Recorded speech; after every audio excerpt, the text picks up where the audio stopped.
नमस्कार। प्रभा साक्षी news network के खास कार्यक्रम विश्व खबरों में आप सभी का स्वागत है। ईरान के भीतर और बाहर फैले विपक्षी समूहों ने एक बार फिर देश में राजनीतिक परिवर्तन की उम्मीदों को बल देना शुरू कर दिया है। इजराइल और ईरान के बीच चल रहे संघर्ष और सरकार की कमजोर होती पकड़ के बीच इन समूहों का मानना है कि सत्ता परिवर्तन का सुनहरा अवसर अब उनके सामने है।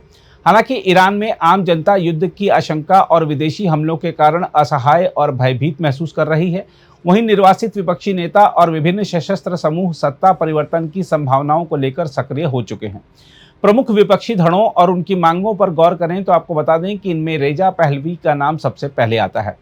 पूर्व शाह मोहम्मद रजा पहलवी के बेटे और अमेरिका में रहने वाले रेजा पहलवी ने हाल ही में मीडिया में घोषणा की थी कि वे राजनीतिक परिवर्तन का नेतृत्व करने को तैयार हैं। उन्होंने कहा था कि यह ईरान की आज़ादी का ऐतिहासिक क्षण है और हमें इसे हाथ से नहीं जाने देना चाहिए। इसके अलावा MEK मुजाहिदीन ए खलक यह सबसे संगठित विपक्षी समूह है जिसने कभी इराक युद्ध के दौरान सद्दाम हुसैन का साथ दिया था। इस पर कल्ट जैसा व्यवहार और मानवाधिकार उल्लंघनों के आरोप भी लगे हैं। इसके राजनीतिक मंच राष्ट्रीय प्रतिरोध परिषद की नेता मरियम रजवी ने पेरिस में आयोजित एक सम्मेलन में कहा, हम न शाह को चाहते हैं न मौजूदा मुल्ला शासन को। हमारा उद्देश्य एक धर्मनिरपेक्ष, लोकतांत्रिक और स्वतंत्र ईरान है।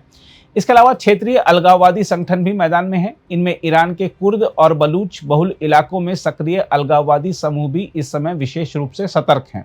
माना जा रहा है कि वे संघर्ष का लाभ उठाकर विद्रोह की योजनाएं बना रहे हैं। वैसे निर्वासित नेताओं और सशस्त्र गुटों की गतिविधियों में भले तेजी आई है, लेकिन ईरान की आम जनता युद्ध और अस्थिरता की आशंका से भयभीत है और इस समय आत्मरक्षा ही उनकी पहली प्राथमिकता है। महसा अमीनी आंदोलन में हिस्सा लेने वाली कई युवा महिलाओं और छात्राओं ने कहा है कि वे सरकार से नाराज तो हैं, लेकिन इस समय सड़कों पर उतरना खुदकुशी जैसा होगा। एक छात्रा ने कहा, जब मिसाइलें गिर रही हों और विदेशी हमले हो रहे हों तब हम विरोध नहीं, सिर्फ जिंदा रहने के बारे में सोच सकते हैं। इसके अलावा एक तथ्य यह भी है कि हालांकि सत्ता परिवर्तन की चाह रखने वाले गुट कई हैं, लेकिन उनकी सबसे बड़ी चुनौती है आपसी विभाजन और नेतृत्व का स्पष्ट अभाव दूर करना।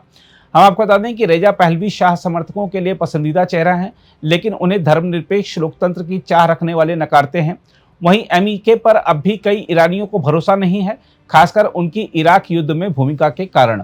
वहीं क्षेत्रीय विद्रोही समूहों को देश की अखंडता के लिए खतरा माना जाता है, इसलिए फिलहाल कोई एक मंच या नेता ऐसा नहीं है जो पूरे देश के असंतुष्ट वर्गों को एकजुट कर सके।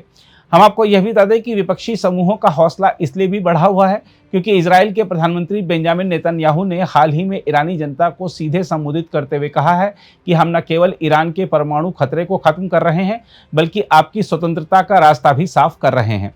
इजराइल के प्रधानमंत्री बेंजामिन नेतन्याहू ने यह भी स्पष्ट किया है कि ईरान में शासन परिवर्तन या मौजूदा नेतृत्व का पतन इजराइल के हमलों का घोषित लक्ष्य नहीं है, लेकिन यह एक संभावित परिणाम अवश्य हो सकता है। हम आपको यह भी बता दें कि अमेरिका ने अब तक किसी ईरानी विपक्षी नेता को खुला समर्थन नहीं दिया है, लेकिन विश्लेषकों का मानना है कि ईरानी विपक्ष के कुछ हिस्सों को गुप्त राजनयिक समर्थन या बैक चैनल से प्रोत्साहन मिल रहा है।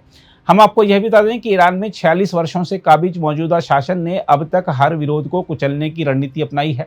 इस बार भले ही हालात बेहद अस्थिर और असामान्य हों, लेकिन जब तक विपक्ष संगठित, विश्वसनीय और जमीनी समर्थन वाला ना हो, सत्ता परिवर्तन की संभावना केवल एक सपना ही है।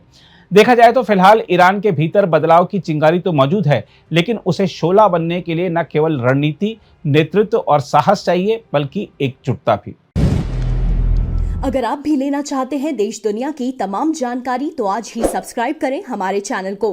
साथ ही नीचे दिए बेल आइकन को जरूर दबाएं ताकि हर अपडेट आप तक पहुंच सके।